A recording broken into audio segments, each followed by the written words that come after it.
Hello again, out there in Wonderland. This is the Black Spot in 1987, and I am reading again from the Rotten Library, this time from the Hoax folder, and this time the article on the ORGONE box. The ORGONE box. Working in the early 1930s, distinguished Austrian psychoanalyst and medical doctor Wilhelm Reich invented an apparatus known as the ORGONE box, or ORGONE accumulator. Its function was to absorb orgone, his word for the life force energy, out of the atmosphere. The outer layers of the box were made of organic materials, apparently wood, while the inner layers were made of metal. The organic material allegedly attracted and absorbed the orgone, while the metal conducted it, transferring it to the inside of the box, where it would accumulate, ready to be absorbed by a human occupant. Reich claimed that he could actually detect the accumulation of orgone within the box because the temperature inside the box became measurably warmer than the temperature in the outside room. There are still great shrieking debates over the validity of Reich's claims for the ORGONE accumulator, or more accurately, there is a great deal of angry shrieking on the part of Reich supporters who claim to have duplicated some of his experiments with the positive results, while there is an equal amount of snide derision and smug pronouncements of quackery on the part of mainstream scientists who, in typical form, simply can't be bothered to investigate something that they don't already know. In the meanwhile, to outside observing, two things do appear evident. First, Reich really did believe that he had discovered the phenomenon he called orgone. The strength of his own conviction in what he was doing is demonstrated by the fact that he was willingly sought to face down the United States government when he could have simply skipped town, and even insisted the judge in his case read his books detailing his work, as he was completely certain that this would clear everything up. And second, whether Reich was right or wrong about the benefits of his box and the existence of orgone, he never really proved that his box was accumulating the stuff.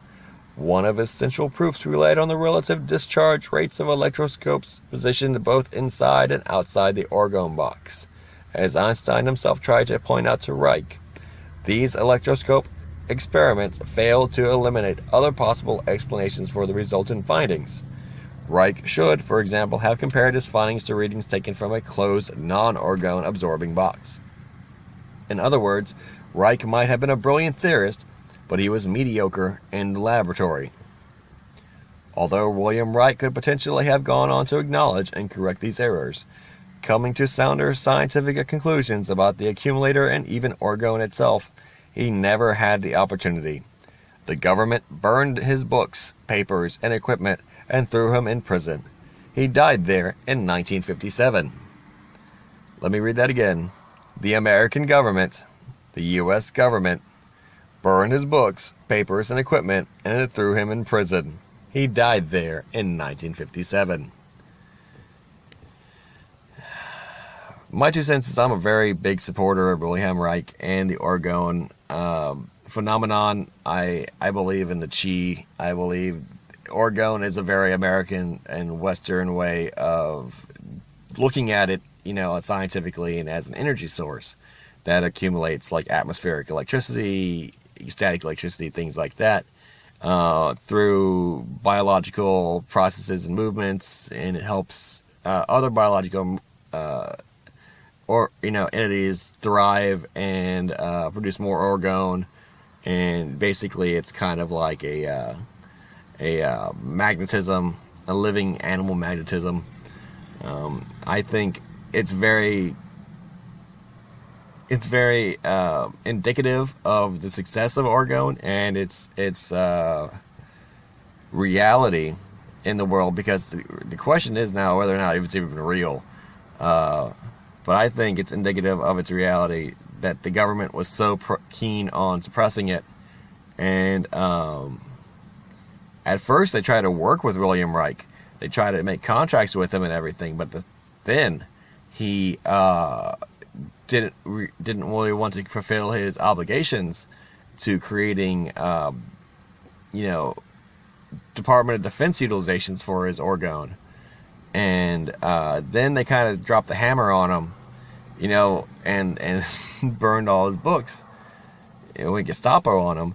And I think that's because they wouldn't have even considered him a quack at all a threat, and they would have just let him keep, quacking on if he was just talking shit and there is no evidence behind it. I mean, think about how many people believe in crystals, and there's not one person ever even on the government radar when it comes to such, fringe philosophies or thoughts or sciences or anything like that, let alone facing federal indictment for promoting their works around the country for free. And he was just trying to get people, hip to it. He was just trying to enlighten everyone to his discoveries and the good they had for the benefit for mankind. Like Tesla, he was basically just a Tesla, a little bit later than Tesla. So yeah, later day Tesla. He could have produced so many more applications for ORGONE if he had just survived and not had to deal with the government bullshit. I think he really did have a successful cloud buster. I think that's been reported in newspapers if you want to do your research. He's like rife with his radio waves and the cure of cancer.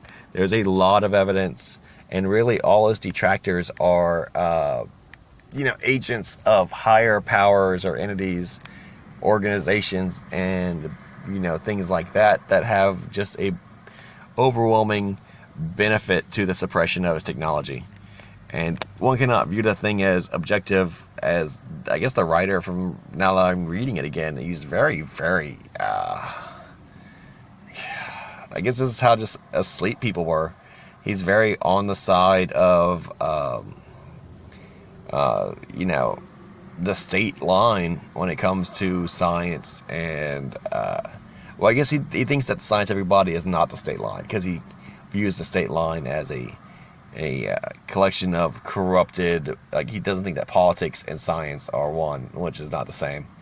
It's not accurate. That it's all kind of in the bed with each other. But I digress, and I guess that's the point of my 2 cents.